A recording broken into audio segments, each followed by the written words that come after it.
tassa bhagavato arahato sama sambuddhassa. Namo tassa bhagavato arahato sama sambuddhassa. Yata piku parasimha kayira malagune bahu ewang jatena macena katabang kusalam bahutik.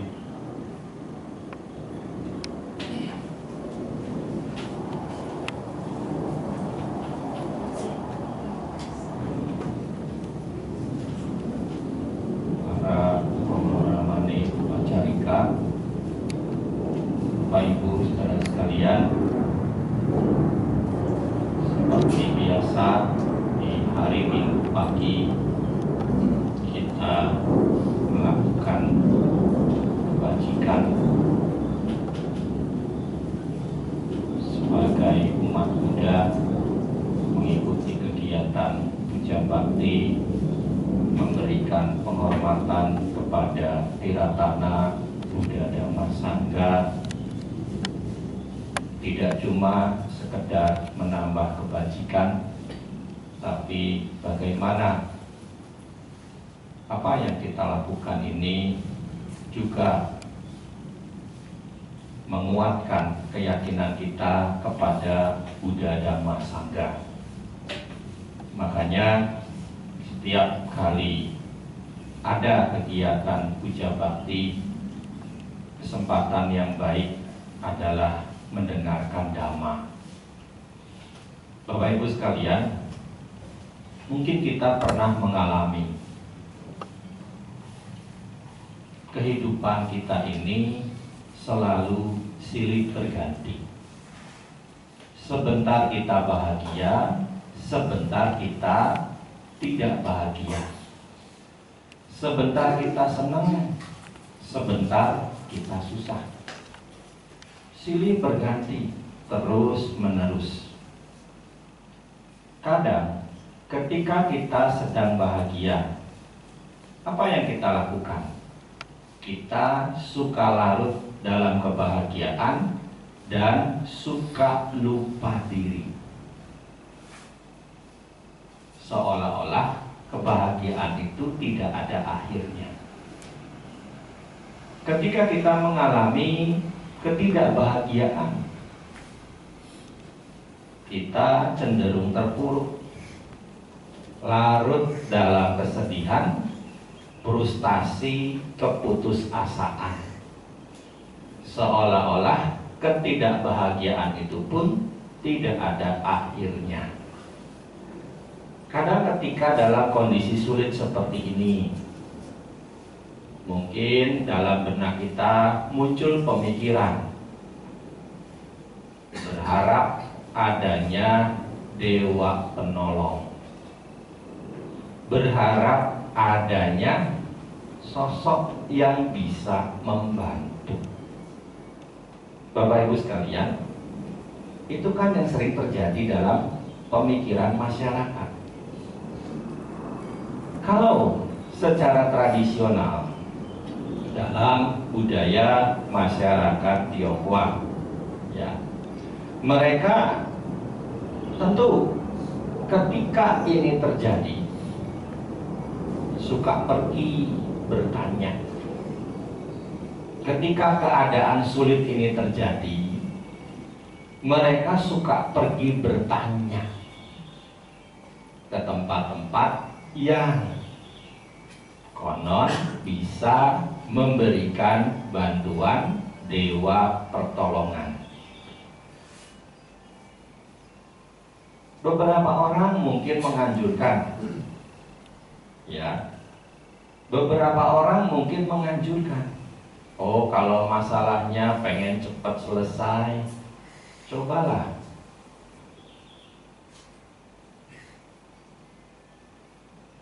bakar kertas Kui Jin Ho. Ayah nuk itu. Nah, ya, kan secara tradisi kita sering melakukan hal seperti itu.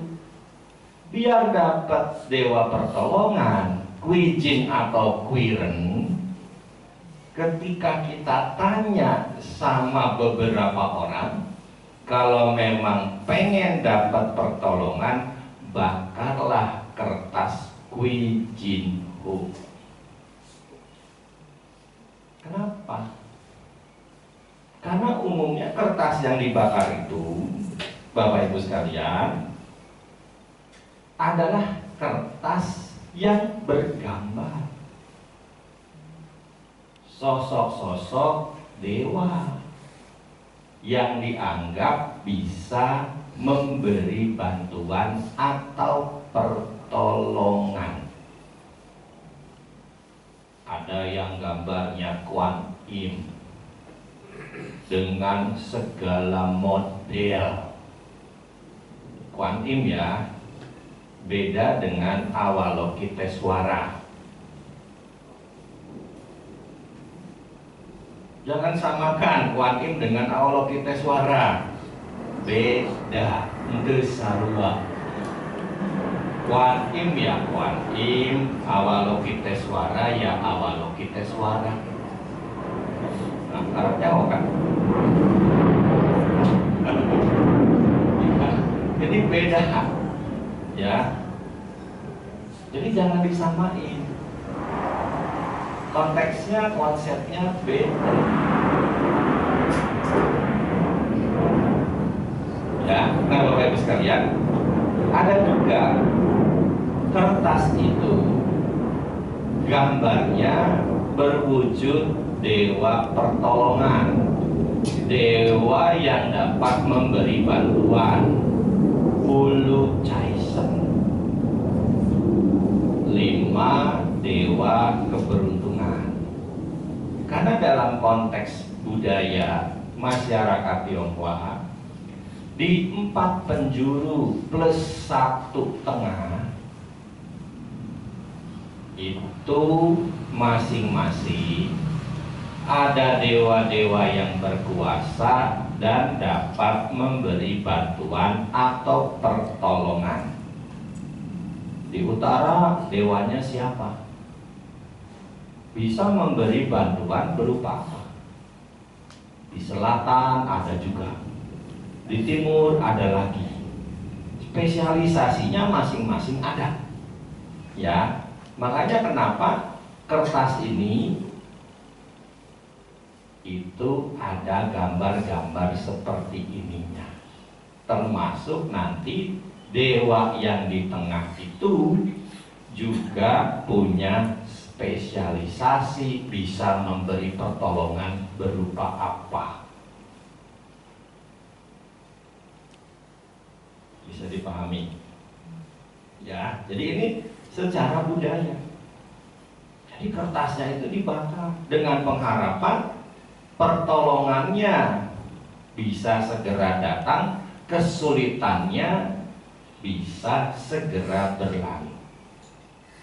Bapak Ibu sekalian, dewa penolong Kwijin atau Kwiren ini sebenarnya bukan cuma populer dalam budaya masyarakat Tionghoa. Dalam budaya masyarakat manapun, bahkan dalam budaya masyarakat Eropa yang katanya lebih maju dan modern, mereka pun mengenal yang namanya Guardian Angel. Ya kan? Itu kan menjadi bukti bahwa dalam budaya masyarakat modern pun dewa penolong itu diharapkan oleh mereka-mereka yang sedang dirundung kondisi yang sulit, kondisi yang tidak bahagia. Bapak Ibu sekalian, dewa penolong itu bisa berwujud orang,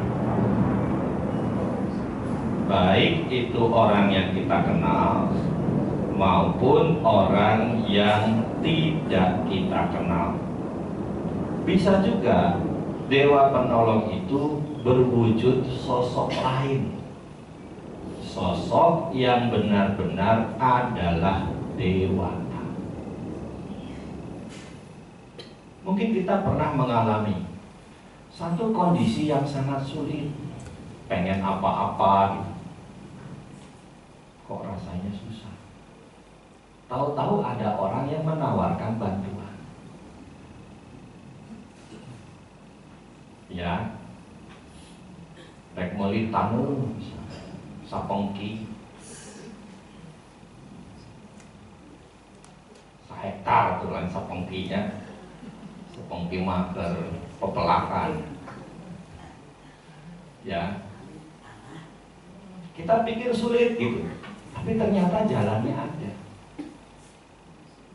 Mudah, terkondisi, bisa kita dapatkan hal tersebut.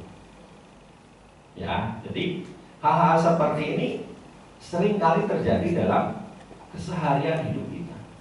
Nah, Bapak Ibu sekalian,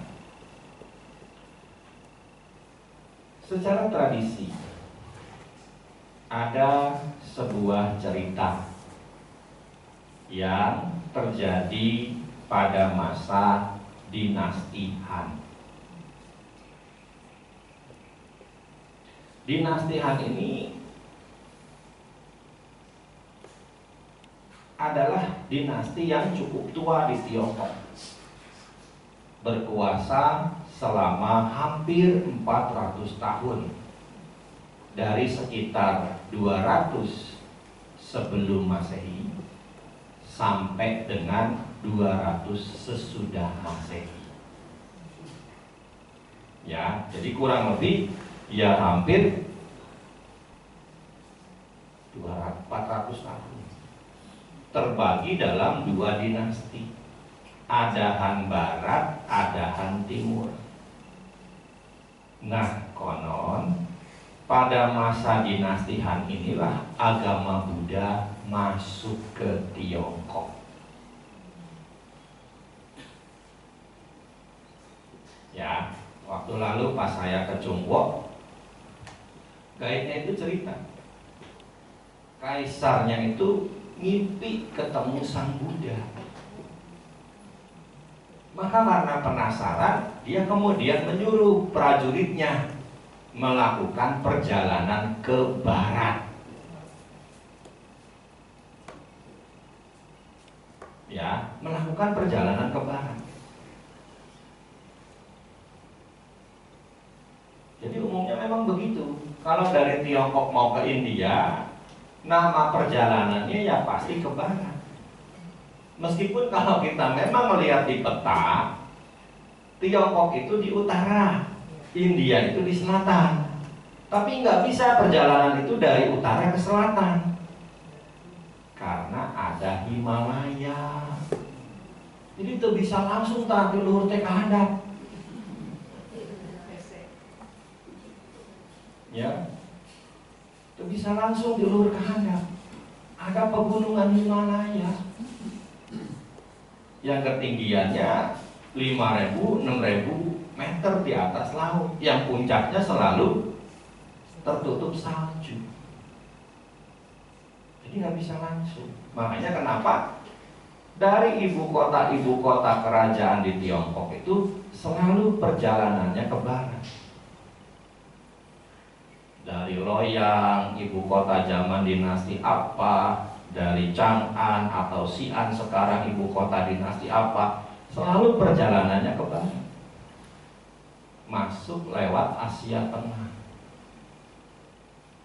Kan sebelah baratnya Tiongkok itu sudah negara-negara yang belakangnya pakai stan. Asia Tengah, stan itu kan artinya tanah. Ya, ada Uzbekistan, ada Turkmenistan, ada Tajikistan. Lalu nanti masuk ke Afghanistan lewat celah Khaybar yang ada di sela-sela pegunungan Hindu Kush, gugusan pegunungan yang menyatu dengan pegunungan Himalaya. Dari Afghanistan ini menyeberangi Pakistan, Sungai Indus, lalu baru masuk ke India. Jadi kalau kita bisa buat angka, itu seperti angka 7 kebalik. Ya, rutenya itu seperti begitu kurang lebihnya. Ya, jadi utusan ini dikirim untuk mencari tahu. Utusan ini sampai di Afghanistan yang saat itu sudah merupakan negara Buddhis.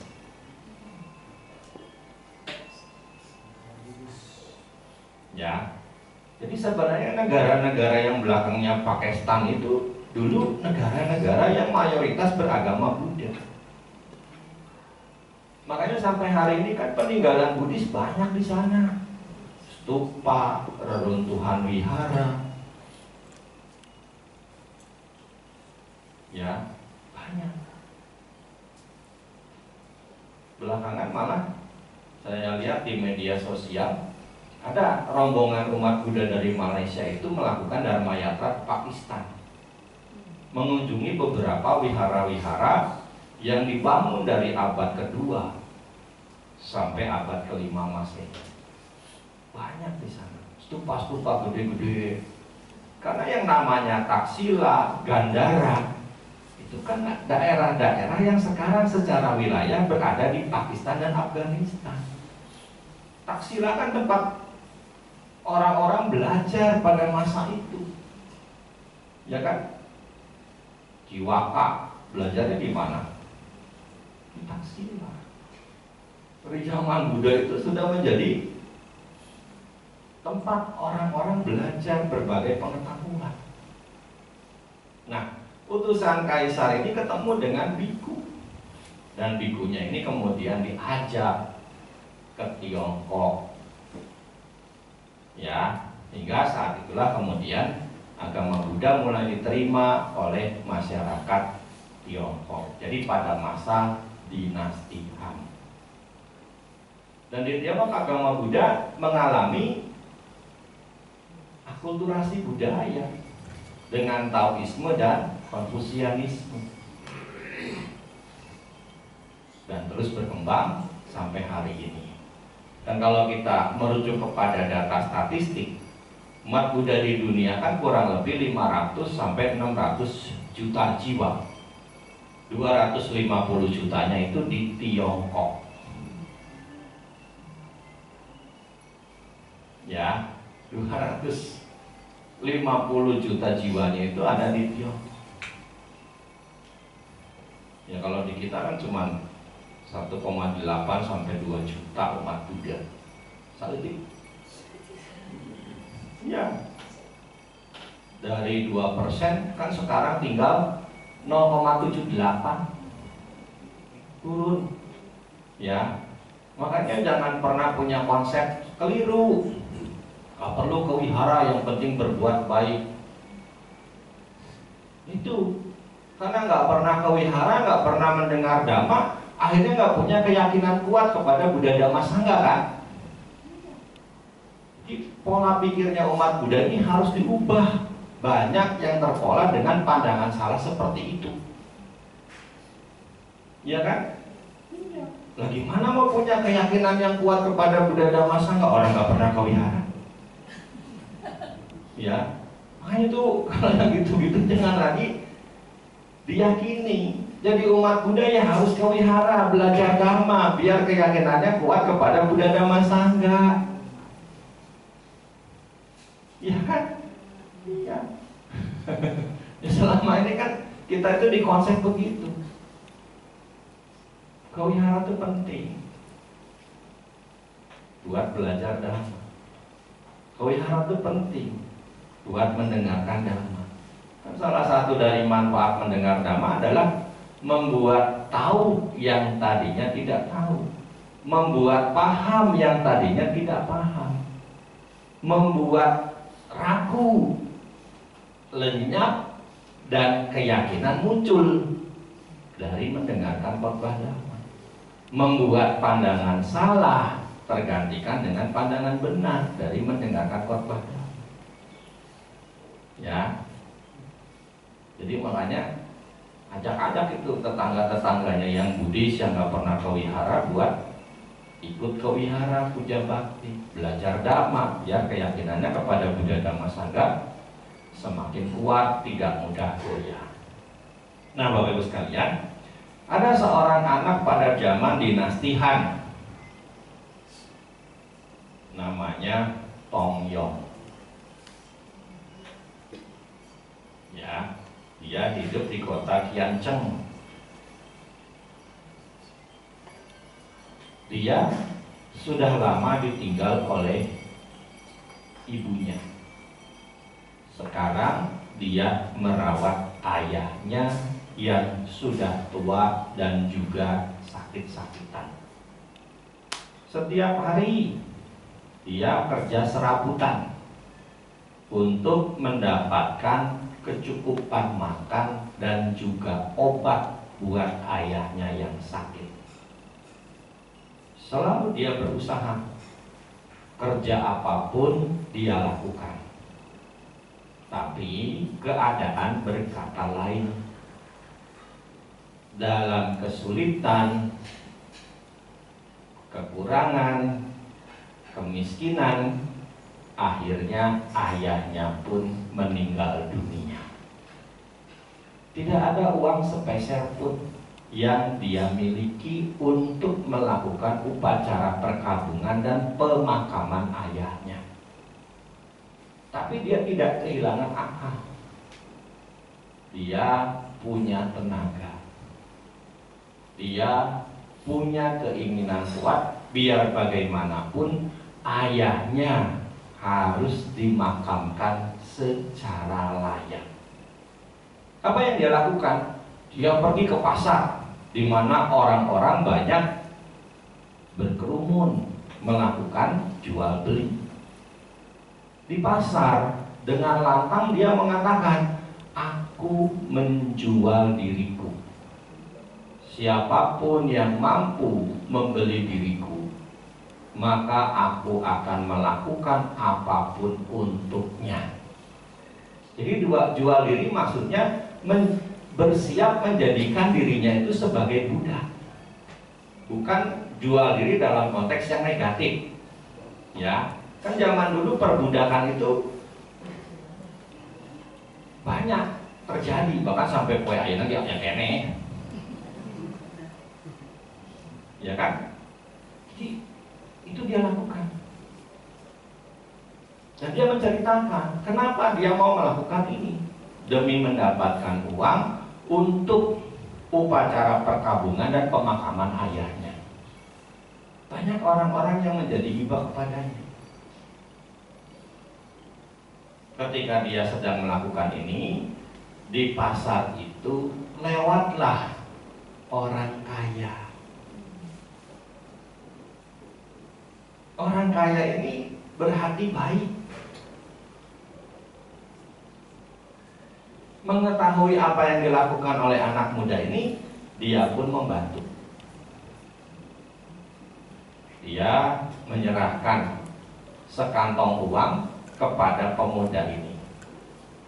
Uruslah upacara perkabungan ayahmu, uruslah upacara pemakaman ayahmu. Setelah selesai, datanglah ke rumahku untuk melakukan kewajibanmu. Wah, dia terima kasih sekali kepada orang kaya ini.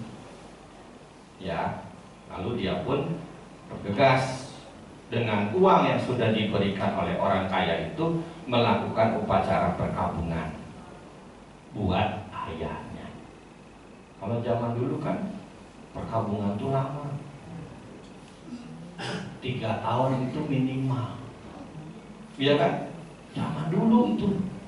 Jadi selama 3 tahun saya nggak ada aktivitas. Ngurus sembahyang. Mun ayeuna mah 3 poe, 7 poe habis pokoknya mah.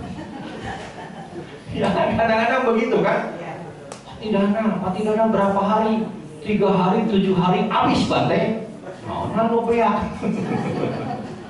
Kita patidana itu nggak boleh berhenti, ya kan? Jangan dibilang patidana 3 hari 7 hari habis. Ya, peringatan patidana 3 hari digabung dengan 7 hari. Nanti Patidana lagi mengikuti budaya 49 hari. Ya, jadi jangan 3 hari 7 hari habis. Nah, nu beak. Emangnya ada daharan. Ya, kan begitu itu. Yang ada di masyarakat itu begitu. Saya juga suka bingung itu. Ya, jadi jangan kita begitu itu, nggak elok gitu kan. Ya, jadi kalau memang ini ya 7 hari digabung ke 3 hari gitu aja. Jadi jangan 3 hari 7 hari habis. Jadi seolah-olah seketika selesai kewajiban kita sebagai anak. Enggak. Ya. Jadi Tongyong ini sekian lama melakukan upacara perkawinan. Nah, setelah selesai dalam kurun waktu tertentu, maka dia pun bersiap untuk pergi ke rumah orang kaya yang sudah memberinya uang untuk pemakaman ayahnya. Dari rumah dia berjalan di pinggir desa, di pinggir kampung, melewati beberapa pepohonan. Ketika dia sedang berjalan sendirian menuju rumah orang kaya ini, tiba-tiba ada seorang wanita menghampirinya yang usianya kira-kira seusia dirinya, mengajaknya berkenalan. Dan wanita itu mengatakan, "Saya sangat mengagumimu Tuhan. Anda begitu berbakti kepada kedua orang tua Anda. Sekarang mau kemana? Saya akan pergi ke rumah orang kaya yang sudah membantu saya memberi uang mengurus pemakaman ayah saya. Oh, kalau begitu saya mau ikut membantumu. Nanti selesai pekerjaan ini, saya ingin kamu menjadi suamiku." Maka mereka berdua pun pergi ke rumah orang kaya. Ya, penjaga rumah orang kaya menyetop, "Tolong sampaikan kepada tuan kaya ini bahwa saya adalah Tongyong, anak muda yang pernah diberi uang untuk membantu pemakaman ayah saya.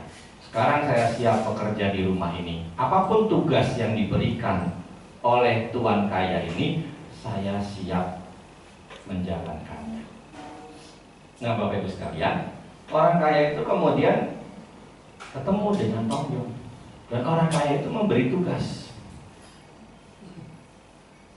kepada Tongyong dan wanita ini untuk memintal kain, memintal benang menjadi kain.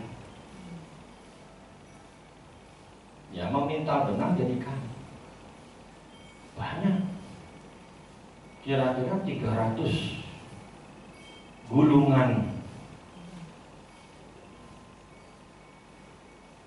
benang yang gede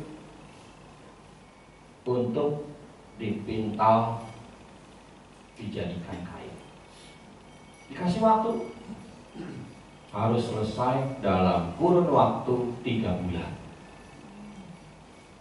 Ya, jadi kalau 3 bulan berarti sebulan kudu 100. Ya, karena sudah dibeli tidak bisa membantah, sudah dibeli tidak bisa menolak. Akhirnya mereka berdua pun mengerjakan pekerjaan yang diberikan oleh tuan kaya ini. Ternyata wanita ini sangat pandai sekali mengubah benang menjadi gulungan-gulungan kain.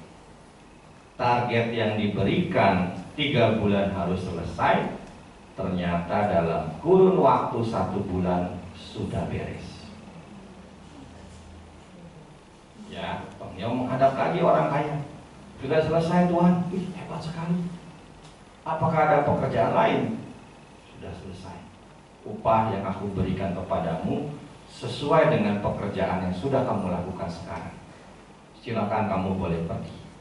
Mereka berdua pun kemudian pamit, pulang menuju rumah Tongyong. Dalam perjalanan pulang melewati lagi serumpun pepohonan. Mereka berdua mulai membuka percakapan. Tong Yong mengatakan kepada wanita yang sudah membantunya, kamu sudah menolongku, tugasku sudah selesai.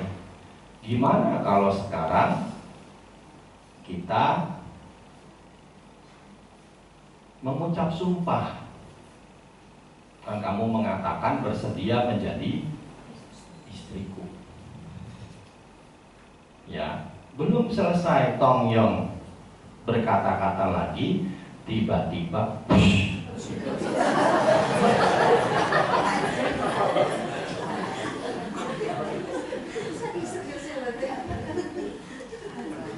diajak. Wanita itu pun kemudian menghilang dan muncul suara, aku adalah gadis pemintal di kahyangan.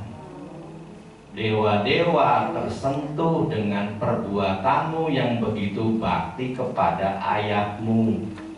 Dewa-dewa itu menyuruhku turun ke dunia untuk membantuku, untuk membantumu. Sekarang tugasku sudah selesai, maka aku akan kembali ke kahyangan.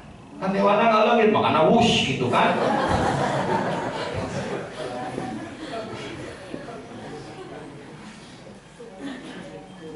Ya, jadi di sini kita bisa melihat ada Kwijin, ada Kwiren kan?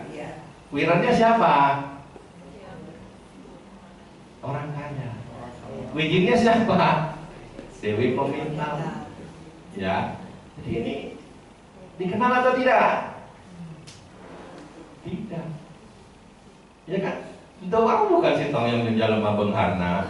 Itu aku juga yang Dewina kan? Buktinya kan Dewina kalau lebih pandangan tersadar. Tapi karuas.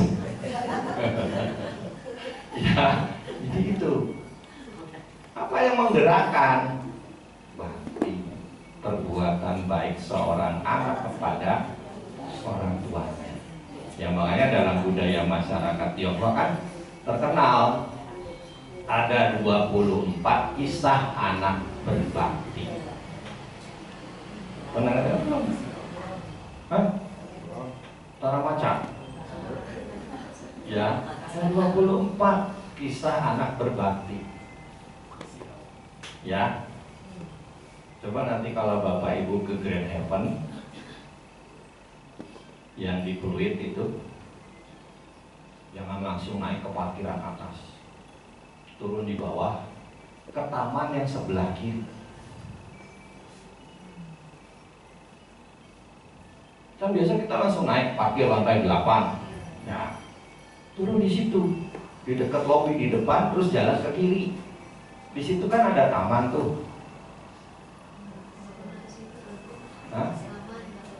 Udah lama. Ya, pokoknya nanti kalau ada ngelayat ke sono, turun di situ, ke kiri. Nah, di situ ada rupang-rupang yang mengisahkan kisah-kisah ini. Ya, jadi ini kan satu hal yang memang menjadi pengingat gitu. Cuma memang kalau narasinya nggak diceritain koskionya, tinggal dikukul foto-foto selfie di medsos, ya. Tapi di situ ada narasinya kecil-kecil sih sedikit siapa. Saya juga baru dengar pas waktu lalu pas ada Bante yang meninggal itu, kan kremasinya di situ. Dari Ratanagraha kan saya ngikut naik bis, kan nggak bisa naik ke lantai 8 kalau bis. Turun di situ. Begitu saya lihat ini ada rupang apa ya? Begitu saya lihat, oh ada nama-nama ini ternyata. Ya, ada itu. Kisah 24 anak berbakti. Ya, jadi ini. Nah kalau secara dhamma gimana? Adakah dewa penolong itu? Ayat ter. Oh emang?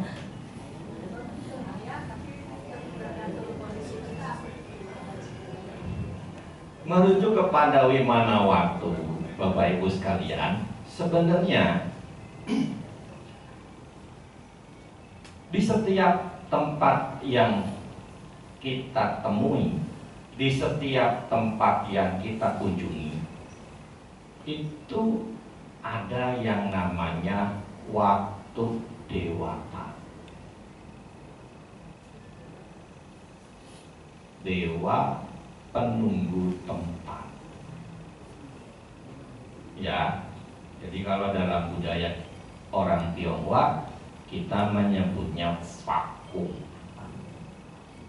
Dalam budaya Bali disebutnya penunggu karang. Dalam budaya di Sumatera disebutnya datuk. Dalam budaya Jawa disebutnya Mbaurekso. Ya, seperti tadi baca apa sutatnya? Udah baca kitab komentarnya?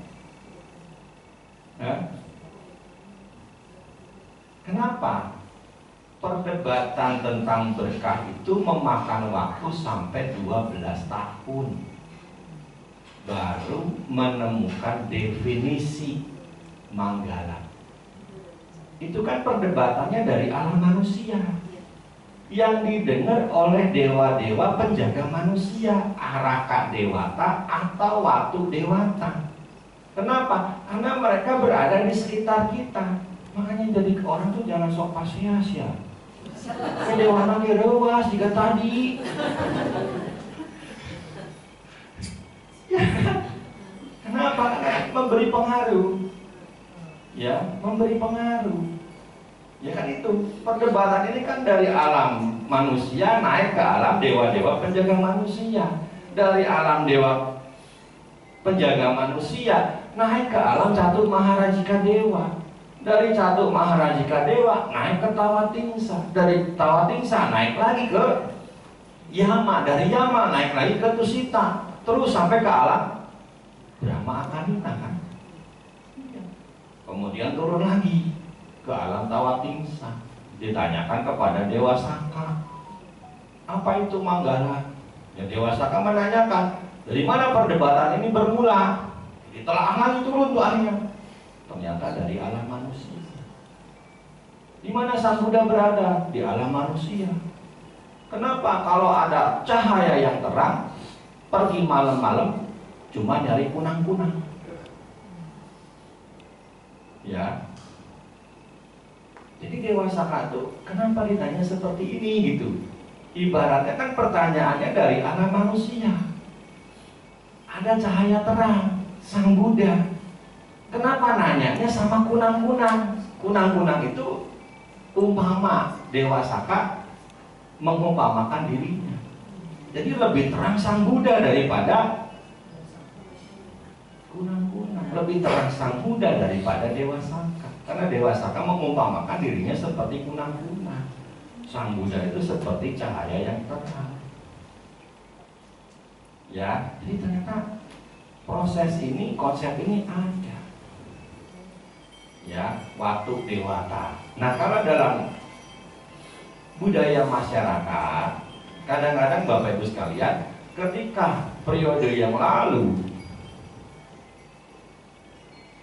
ada temuan rupang-rupang yang secara kajian ikonografi itu tidak identik dengan rupang-rupang yang mengikuti ikonografi India. Jadi bukan panteon-panteon dewa yang berasal dari India, tapi itu adalah panteon-panteon rupang dewa lokal. Makanya disebut Grama Dewata, dewa-dewa lokal. Grama kan desa, ya. Jadi Dewata desa, bisa itu penunggu tempat. Kalau kita merujuk di Tata Sunda ini kan banyak itu rupang-rupang yang ditemukan seperti di Cibalai, di mana.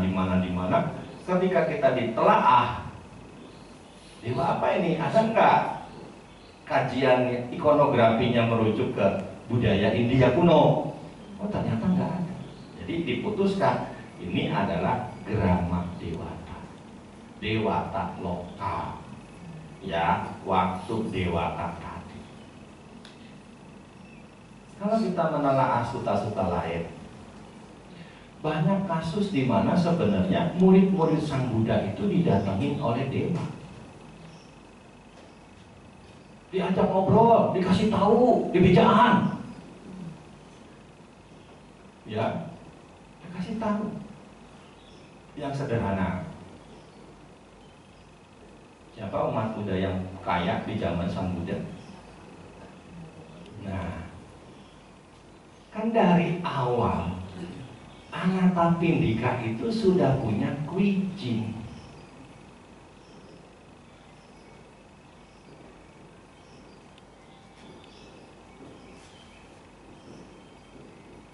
Anathapindika, nama aslinya kan Sudatta. Karena dia punya kemampuan ekonomi, dia suka berbagi, memberi makan kepada mereka yang lapar. Orang-orang yang melihat memberi dia nama baru, yaitu Anathapindika, yang artinya pemberi makan kepada mereka yang lapar. Ya, jadi Anathapindika itu bukan nama asli. Anathapindika itu julukan, gelar yang disematkan oleh masyarakat yang mengetahui kebajikan dari perumah tangga yang namanya Sudatta. Makanya di dalam Ekadagawaga kan Sang Buddha juga mengatakan Sudato Gahapato Anathapindiko, ya, perumah tangga yang bernama Sudatta Anathapindika. Udah baca Ekadagawaga? Ya, itu. Nah, dia kan tinggal di Sawati, bisnis dagang ke Rajagaha.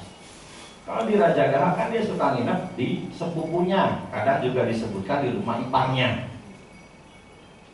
Setiap kali dia datang kan selalu disambut. Tapi kali ini kedatangannya nggak ada yang nyambut, karena semua keluarga di rumah itu sedang sibuk masak. Anathapindika kan bertanya-tanya, apa di rumah ini ngundang raja, atau ngundang menteri, atau ngundang pejabat kerajaan? Bukan. Lalu ngundang siapa? Sesibuk ini sampai saya nggak disambut. Kami besok akan mengundang Sang Buddha dan para biku untuk menerima dana makan di rumah ini. Kan dia tidak percaya awalnya. Benar ada Buddha, benar ada Buddha. Sampai 3 kali kan dia konfirmasi kan. Saudaranya benar, saya pengen ketemu. Nanti besok aja. Sudah petang, sebentar lagi gerbang kota yang menuju hutan Sitawana tempat Sang Buddha sekarang berdiam akan ditutup. Kalau kamu ke sana sekarang nggak bisa pulang lagi. Ya, istirahat saja dulu. Besok kan Sang Buddha kesini. Nah, malam itu kan Anathapindika nggak bisa tidur. Sampai 3 kali kan kebangun kan? Ya kan? Itu kan wajar sebenarnya. Kita juga kalau besok mau pergi, mau ketemu siapa, malam ini nggak bisa tidur. Ya kan? Itu manusiawi itu. Ya, itu manusiawi itu. Anathapindika mengalami hal ini. Hingga ketika dia melek yang ketiga, hari sudah menjelang fajar. Ya kira-kira subulan, mungkin jam 2 atau jam 3. Ketika dia keluar dari kamar, ternyata rumah saudaranya ini semua pintunya sudah terbuka. Dan bahkan ketika dia keluar dari halaman rumah saudaranya ini, semua pintu gerbang kota pun sudah terbuka. Dia pun kemudian berjalan keluar gerbang kota yang menuju hutan Sitawana di mana Sang Buddha berada. Begitu keluar dari gerbang kota, merinding, mulai ada rasa takut muncul, kemudian kebayang, keingatan. Kalau ke hutan Sitawana kan kudu lewat kuburan, kudu lewat Gunung Gadung, kudu lewat Greget. Ya, nah ketika itu kan muncul sosok Yakasiwaka yang pada kehidupan lalu adalah kerabatnya, memberi motivasi, memberi semangat. Jangan takut berumah tangga, jangan takut berumah tangga. aku akan menerangi jalanmu menuju tempat di mana Sang Buddha berada. Saat Dewa Penolongan. Jadi kan dekat. Kenapa? Ikatan karma dan perbuatan baik yang dibuat oleh Anathapindika. Sampai akhirnya kemudian kan dia mengenal Sang Buddha dan punya keyakinan kuat kepada Buddha Dhamma Sangha, mencapai tingkat kesucian Sotapanna. Dan dia kemudian mengundang Sang Buddha ke Sawathi, mendirikan wihara Jetavana, membeli tanah, menghabiskan 18 juta keping uang emas dari Pangeran Jeta, membangun wihara, menghabiskan 18 juta keping uang emas, peresmian wihara juga menghabiskan 18 juta keping uang emas. Jadi total 54 juta keping uang emas dihabiskan oleh Anathapindika untuk wihara Jetavana. Tapi tidak sia-sia kan? 19 wasa Sang Buddha habiskan di Jetavana. Ya, satu kesempatan usahanya turun, kredit macet. Ya. Nah, karena usahanya sedang turun, dewa penunggu tempat Anathapindika di rumahnya dewa yang berpandangan salah. Kan menghasutkan, menampakkan diri di hadapan Anathapindika. Jadi waktu dewa tanya ada tuh di rumahnya, tapi pandangannya salah. Ya, dia malah menghasut Anathapindika tuh gara-gara sering dana tuh sekarang kamu jadi miskin. Lihat hartanya. Ya Anathapindika nggak terima kan, akhirnya mengusir dewa tersebut kan. Oh, dewa tersebut akhirnya jadi dewa homeless, dewa gelandangan. Kaditu, saya nunarima. Kan memang begitu kan kalau kita merujuk kepada Atanatya Sutta kan, ketika ada yaka-yaka Gandhava naga yang bandel-bandel mengganggu murid Sang Buddha, maka Raja Yakawesawana akan menjatuhkan hukuman kepada yaka-yaka ini, kepada naga-naga ini, kepada Gandhava Kumbanda ini.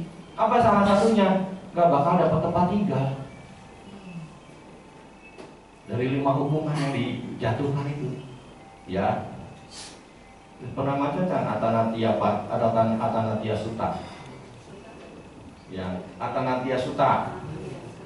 Ih, lain jadinya. Etama parita, Sutta nama panjang. Etama parita, Atanatya parita. Ada ayahnya di mana? Nah, saya kira aku Sutta poho. Oh, nikaya poho mah. Ayah nanti tiga nikaya. Ke ayah nikaya poho gitu. Ada di tiga nikaya itu. Ya, jadi Raja Yakawesawana itu mengatakan demikian. Ya. Jadi sosok dewata homeless dia. Ya, nggak punya tempat tinggal. Akhirnya karena kesono kesini nggak dapat tempat tinggal, menghadap Raja Dewa, menghadap Dewa Saka. Dan Dewa Saka melihat nggak ada tempat tinggal lain, kamu selain tertinggal di rumah Anathapindika. Tapi kan kalau kamu datang sekarang, kamu tetap diusir lagi. Nih begini nih, Anathapindika itu punya piutang, minjemin duit ke orang, belum dibalikin tuh 18 juta. Sekarang kamu kitik-kitik orang itu biar bayar utangnya ke Anathapindika. Ya, lalu Anathapindika juga punya leluhur, menyembunyikan harta. Nah, kamu gali harta itu, serahkan ke Anathapindika. Lalu ada harta-harta tak bertuan yang hanyut ketika banjir. Cari, temukan, kasih ke Anathapindika. Setelah itu baru kamu datang minta maaf kepadanya. Pulihkan dulu kekayaan Anathapindika, baru kamu minta maaf kepadanya. Ya, dewa ini pun ya karena diperintah oleh Raja Dewa dan dia juga butuh tempat tinggal kan, hanya mengikuti. Ya, semua harta Anathapindika pulih, lalu dia pun menampakkan diri di hadapan Anathapindika lagi. Minta maaf. Anathapindika membawanya kepada Sang Buddha kan. Ya, Sang Buddha kemudian mengajar dewa ini Dhamma hingga dewa itu pun mencapai Sotapanna. Ya, jadi sebenarnya dalam konsep Dhamma apa yang dalam budaya masyarakat sebagai dewa penolong itu ternyata bisa itu adalah sosok waktu dewasa. Tapi sebenarnya kekuatan yang lebih utama itu bukan pertolongan dari luar. Kekuatan yang utama adalah perbuatan baik yang kita lakukan. Makanya secara kunci dhamma, Bapak Ibu sekalian, kalau memang kita pengen punya dewa penolong, lakukanlah 3 tip ini. Apa? Umum mengatakan, jika kamu ingin bahagia, maka bahagiakanlah orang lain. Ya, ini cara pertama untuk mendapatkan waktu dewata. Maksudnya apa? Jika kamu ingin bahagia, bahagiakanlah orang lain. Maksudnya apa? Berbuat baiklah kepada siapapun, berdanalah kepada siapapun yang memang membutuhkan. Dan kalau kita punya kepedulian,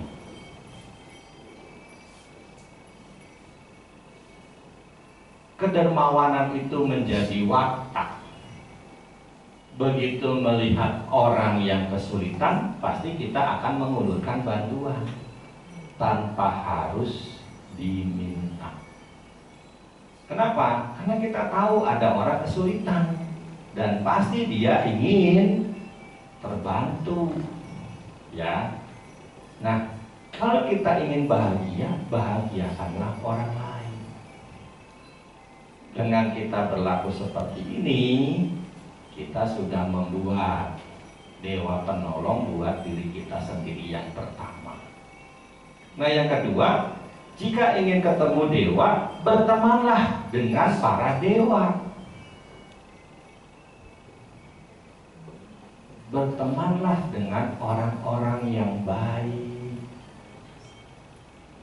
yang dermawan, yang suka berdana, yang melatih sila, yang mengembangkan samadhi. Jadi harus punya kalyana mitra, sahabat-sahabat, teman-teman yang baik, yang bisa kita itu saling memberi dukungan dan dorongan dalam melakukan kebaikan. Kan kita bisa menemukan ini di wihara. Ya kan? Muntara kau wihara kumaha kau panggih jeung dewa. Kau panggihna jeung asura. Ya, makanya kenapa saya selalu berulang-ulang, umat Buddha itu harus ke wihara, umat Buddha itu harus ke wihara. Ya, jadi kalau pengen ketemu dewa ya harus bergaul dengan para dewa, bergaul dengan orang-orang yang baik. Ya kan? Yang circle-nya sama. Ya. Kan mun karyo, ayo dana makan, ayo bandel. Ayo. Oke, bulan hareuk, bulan payun, geus katinaan, ayo indit-indit. Ya kan? Saling mendukung, memotivasi, memberi semangat dalam hal melakukan kebajikan. Mun cicing wae di imah, rasaan wae ngajakan. Aya katina tuh. Cicing wae teu apaleun pura-pura poho. Ya kan? Itu bisa saja terjadi. Kenapa? Karena lingkungan pergaulannya tidak sesuai gitu kan. Lingkungan pergaulannya tidak tepat. Ya, jadi yang kedua adalah punya sahabat-sahabat lama, punya kalyana mitra. Yang ketiga, jika ingin hidup di surga, jadikanlah dirimu surga.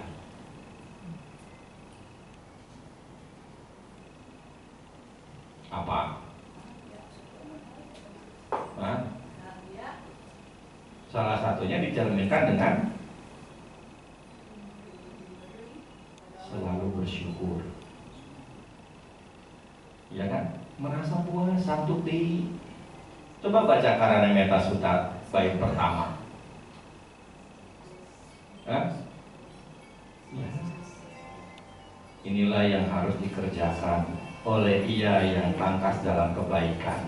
Untuk mencapai ketenangan, kedamaian, kebahagiaan, ia harus mampu jujur, sungguh jujur, rendah hati, lemah lembut, tidak sombong, merasa puas, santusako atau santuti. Ya, jadi kalau kita banyak ngeluh, ya kita tidak berada di surga. Panas, harudang, misalkan. Dana makanan sautik misalkan. Banyak yang paling gitu. Jadi nggak nerima, nggak ngerasa bersyukur. Ya, kan ya sebenarnya ya apalagi sebagai samana kan nggak boleh banyak nuntut gitu. Ya terima aja. Kan dengan demikian kan kita lebih menghendaki batin kita bahagia daripada komplain sana komplain sini kan. Iya kan? Ya. Ya, selalulah bersyukur. Apapun yang kita dapatkan hari ini, syukurilah.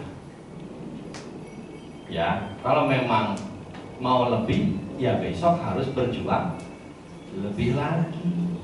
Ya kan? Hasil kan semuanya dari proses yang kita jalani kan. Kalau memang hasilnya mau banyak, mau bagus, ya prosesnya juga pasti lebih berat.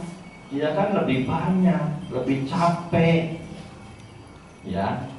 Jadi nggak mungkin kalau kita kerjanya sedikit, hasilnya pengen banyak. Kan menyesuaikan toh. Jadi kita harus bersyukur. Syukuri apapun yang kita dapatkan di hari ini. Syukuri ketika kita ketemu siapapun di hari ini. Terlepas orang itu punya niat baik atau tidak baik kepada kita, ya kita harus bersyukur. Kenapa? Ketika ketemu yang baik, kita harus berterima kasih. Ketika ketemu yang nggak baik pun kita harus berterima kasih.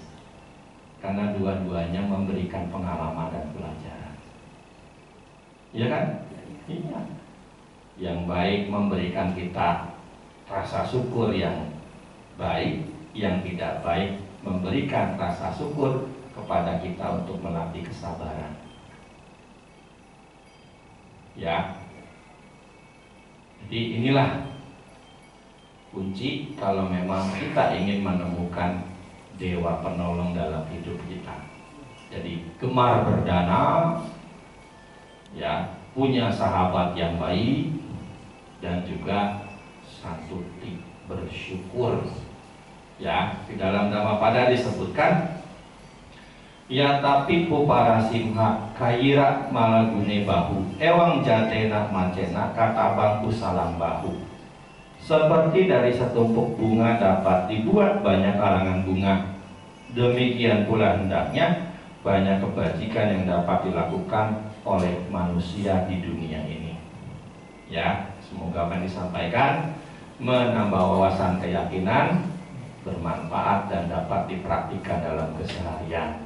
Semoga kita selalu berlindung kepada Buddha Dhamma Sangha hingga mencapai padamnya duka. Terima kasih. Sampai sata bawang sukitata.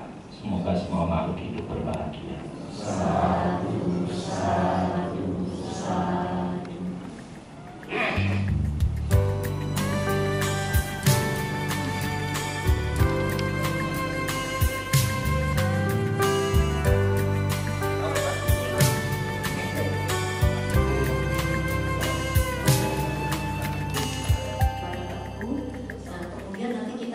Bila saja hidup di dunia jauh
jauhkan keserakahan.